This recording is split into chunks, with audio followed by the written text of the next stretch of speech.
और अब बात बर्फबारी की, कहीं सजा तो कहीं मजा।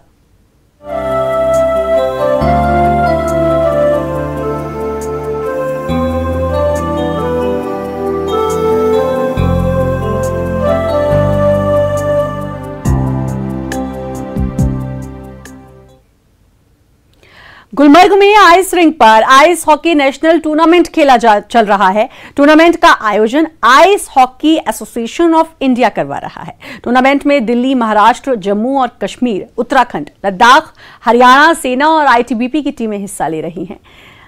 आइस हॉकी टूर्नामेंट में हिस्सा लेने वाले खिलाड़ियों में खुशी है। एथलीट्स का कहना है कि गुलमर्ग में बर्फ पर खेलना और कौशल को सम्मानित करने में सबसे अच्छा साबित हो रहा है।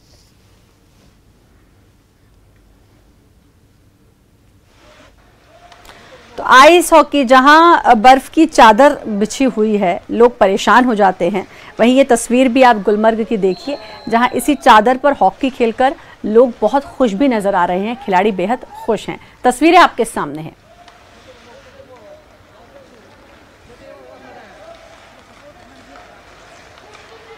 सेना, आईटीबीपी की टीम और उत्तराखंड, इसके अलावा कई जगहों से, हरियाणा, कई जगहों से यहां पर खिलाड़ी खेलने के लिए आए हैं। कई राज्यों की टीमें इस टूर्नामेंट में शामिल हुई हैं और सेना, आईटीबीपी की टीमें भी इस खेल में शामिल हुई हैं। अब ये बर्फ में अपने करतब दिखा रहे हैं। आइस हॉकी नेशनल टूर्नामेंट है ये, और इस समय इस बर्फ की चादर पर हॉकी खेलकर खिलाड़ी बहुत अच्छा महसूस कर रहे हैं और काफी खुश हैं।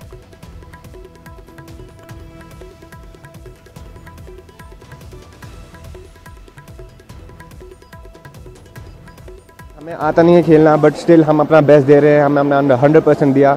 सबने अप्रिशिएट किया हमारे को, हम बहुत अच्छा खेल रहे हैं ना। ये जो रिंग है यहाँ पे बहुत अच्छा रिंग, इन्होंने इनकी डेवलपमेंट, इनकी मेंटेनेंस हर सुबह शाम होती रहती है, बहुत अच्छा होता रहता है। हिमाचल में हमारे पास रिंग अवेलेबल नहीं है, इतना अच्छा रिंग अवेलेबल नहीं है, और वहाँ का क्लाइमेट और यहाँ के क्लाइमेट में काफ़ी अंतर है, और यहाँ पे काफ़ी अच्छा रिंग है, बस थोड़ी सी बोर्ड की कमी है, बाकी अच्छा है।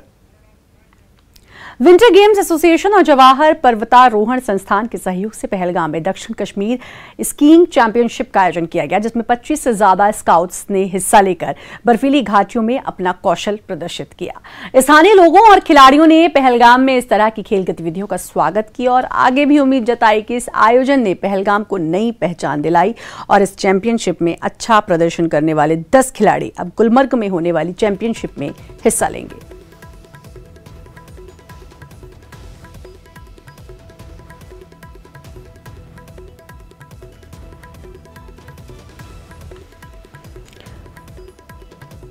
बर्फीली की वादियों में खिलाड़ियों ने अपना खेल दिखाया है। इसमें स्केटिंग की है और 25 से ज़्यादा स्काउट्स ने इसमें हिस्सा लिया। बर्फीली घाटियों में अपना कौशल दिखाया। खिलाड़ी काफ़ी खुश इस कौशल को दिखाकर।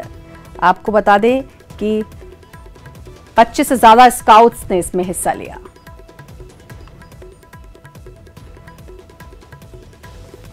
बहुत फ़ायदा देता है हमें, और यहाँ पर बहुत ही कम फैसिलिटीज़ है। फैसिलिटी होनी चाहिए और यहाँ पर फैसिलिटी बहुत कम है। गेम में हमें, इस गेम से हमें बहुत फ़ायदा है और सबको पार्टिसिपेट करना चाहिए। यहाँ से जो भी इन 3 रीजनों से जो भी क्वालिफाई करेंगे, वो हमारी यूनियन टेरिटरी एक चैंपियनशिप होती है, उसमें वो जाएंगे। वहाँ से जो क्वालिफाई करेंगे बच्चे, वो उसके बाद ही 6 से 10 तक हमारा एक नेशनल जूनियर चैंपियनशिप होगा। ये बच्चे उसमें पार्टिसिपेट कर सकेंगे। उसके अलावा जो सीनियर बच्चे यहाँ पे क्वालिफाई करेंगे, वो खेलो इंडिया, वो 19 से शुरू हो रहा है, वो उसमें पार्टिसिपेट करेंगे। इस तरीके से हमारा एक सिस्टम है, वो हम उस सिस्टम के आगे बढ़ रहे हैं। कश्मीर में उतना स्नो स्कीइंग का कंसेप्ट ही नहीं था, अभी बढ़ रहा है। तो इंशाल्लाह आज कंपटीशन होगी, अगर और भी प्रोग्राम्स होंगे तो पहलगाम इससे मतलब विंटर सपोर्ट्स में आ जाए। तो सर अगर फैसिलिटीज़ होगी, एक बार लगा है तो 3 साल में इतने स्केयर्स आपको देखने को मिलते हैं। अगर और भी गंडोला का कोई प्रोजेक्ट हो, चेयर लिफ्ट का प्रोजेक्ट हो, तो कुदरत ने पहलगाम में इतने अच्छे स्लोप्स बनाए कि दुनिया में शायद उतने नहीं हो सकते हैं। मतलब अगर जेके टूरिज्म, ये जिम, जितने भी मतलब डिपार्टमेंट्स, एडमिनिस्ट्रेटिव डिपार्टमेंट्स है, वो अगर सोचे कि कोई गंडोला हो जाएगी तो उससे हमारे बेनिफिट है, उससे टूरिज्म भी बढ़ेगा और सर ये हमारे लोकल्स भी स्कीइंग में ट्रेंड हो जाए। और एक और तस्वीर आपको दिखलाते हैं शोपिया की, जहां पर्यटक बर्फबारी का मजा लेने के लिए पहुंच रहे हैं। अभी तक घाटी का जो क्षेत्र आतंक के साए की वजह से लगातार पर्यटकों की नजरों से दूर रहता था, अब वो शोपिया भी पर्यटकों से गुलजार नजर आने लगा है, जहां पर्यटकों का एक समूह बर्फबारी का मजा लेने पहुंचा, जिन्होंने शोपिया की प्राकृतिक सुंदरता के साथ यहाँ के माउंट स्प्रिंग, घने जंगल, प्रकृति का दीदार किया। पर्यटकों ने कहा कि शोपिया बेहद खूबसूरत है, जहां घूमने का मजा स्वर्ग सा एहसास करा रहा है। हालांकि उन्होंने सरकार को शोपिया के पर्यटन क्षेत्र के रूप में विकसित करने की भी मांग की। बहुत प्यारा, हमें शोपियान का मुगल रोड देखना था, बट वो बंद है। दिल चाह रहा था हमारा। पहले से कम बर्फ पड़ी है। आज यहाँ गांव में बहुत मजा है। हम यहाँ पीर गली जाना चाहते थे और भी जगह जाना चाहते थे, लेकिन रास्ते में बहुत प्रॉब्लम है। और यहाँ गांव में बहुत अच्छे लोग हैं, बहुत ज्यादा प्यार करते हैं एक दूसरे से। खोलना चाहिए टूरिस्ट के लिए, मुगल रोड खोलना चाहिए। सर, जो ये हालिया बर्फबारी हुई है, गुलमर्ग पहलगाम से भी ज्यादा बर्फ शोपियान ने रिकॉर्ड किया। और देखने में ये आया है कि जो हमारा मतलब शोपियान जिला है, इसमें बहुत ऐसे मतलब। शिमला में सर्दी का सितम जारी है। लगातार हो रही बर्फबारी से जहां आम जनजीवन प्रभावित हो रहा है, वहीं भारी बर्फबारी के बीच मार्शल आर्ट के खिलाड़ी सर्दी को मात देकर अपनी फिटनेस का लोहा मनवा रहे हैं।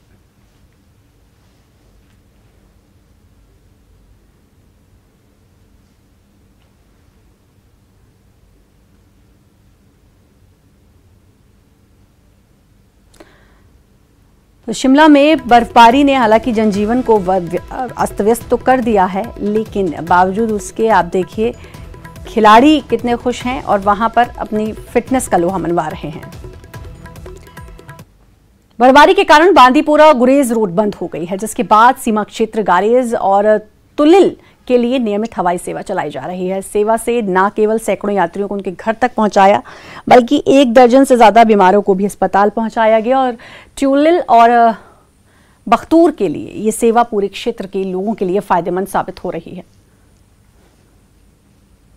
जो चॉपर सर्विस है वो काफ़ी रेगुलर रही और दिन में जितनी सॉर्टीज़ पॉसिबल हो पाती हैं, यहाँ तक कि 10 सॉर्टीज़ तक भी बांडीपुरा और गुरेज के बीच में रही, और उसमें खुसूसन फ़ायदा हो गया जो पेशेंट्स जिनको इवैक्यूएट करने की ज़रूरत होती है, टर्शरी केयर की ज़रूरत होती है। तो अभी तक अगर हम जनवरी के फर्स्ट वीक से देखें और आज तक 11 पेशेंट्स जिनकी हमें SOS कॉल आई, उनको इवैक्यूएट किया गया। अलग अलग घाटी में भारी बर्फबारी के बीच कई जगह रास्ते बंद हो गए, कई किलोमीटर सड़कों पर बर्फ ही बर्फ नजर आ रही है। प्रशासन भी मुस्तैद है, प्रशासन ने कई सड़कों से बर्फ हटाई।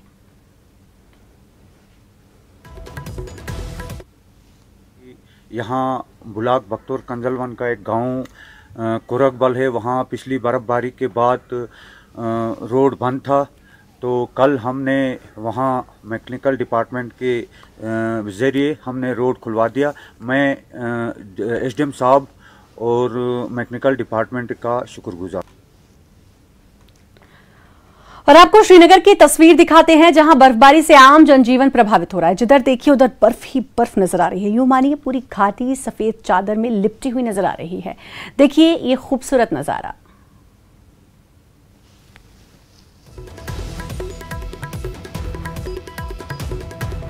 तो घाटी में लगातार बर्फबारी, जिधर आपकी नजर जाएगी वहां सिर्फ बर्फ की सफेद चादर ही आपको नजर आएगी।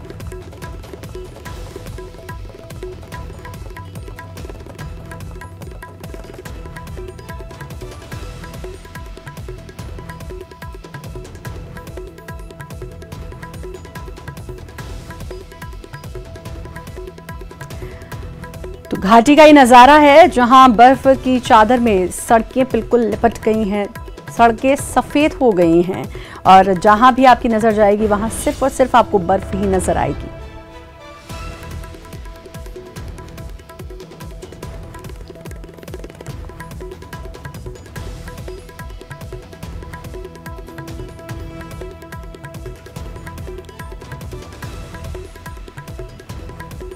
घाटी का नज़ारा आपको दिखा रहे हैं, जहां सफ़ेद चादर में सड़कें बिल्कुल लिपट गई हैं। ये आप तस्वीरें देख सकते हैं कि हर जगह पेड़ों पर जहां आपकी नज़र जाएगी वहां सिर्फ सफ़ेद चादर नज़र आएगी। भजन गायक नरेंद्र चंचल का दिल्ली के अपोलो अस्पताल में निधन हो गया। वो 80 साल के थे। चलो बुलावा आया है और ओ जंगल के राजा मेरी मैया को लेके आजा जैसे लोकप्रिय भजनों को अपनी आवाज देने वाले नरेंद्र बीते काफी समय से बीमार चल रहे थे और उनका हॉस्पिटल में इलाज चल रहा था। भजन गायक के निधन से शोक की लहर छाई है।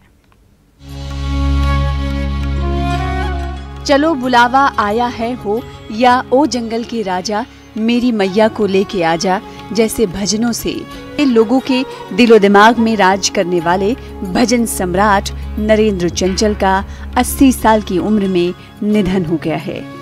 नरेंद्र पिछले लंबे समय से बीमार चल रहे थे। पिछले 3 दिनों से उनका इलाज दिल्ली के अपोलो अस्पताल में चल रहा था। नरेंद्र चंचल के निधन की खबर सामने आने के बाद बॉलीवुड और उनके फैंस शोक में हैं। नरेंद्र चंचल का वो नाम जिन्होंने माता के जगराते को अलग दिशा दी। उन्होंने न सिर्फ शास्त्रीय संगीत में अपना नाम बनाया बल्कि लोक संगीत में भी लोगों के दिल जीत लिए। नरेंद्र चंचल ने बचपन से ही अपनी मां कैलाशवती को माता रानी के भजन गाते हुए सुना। मां के भजनों को सुन सुनकर उन्हें भी संगीत में रुचि होने लगी। नरेंद्र चंचल की पहली गुरु उनकी मां थी। चंचल ने प्रेम त्रिखा से संगीत सीखा, फिर वो भजन गाने लगे थे।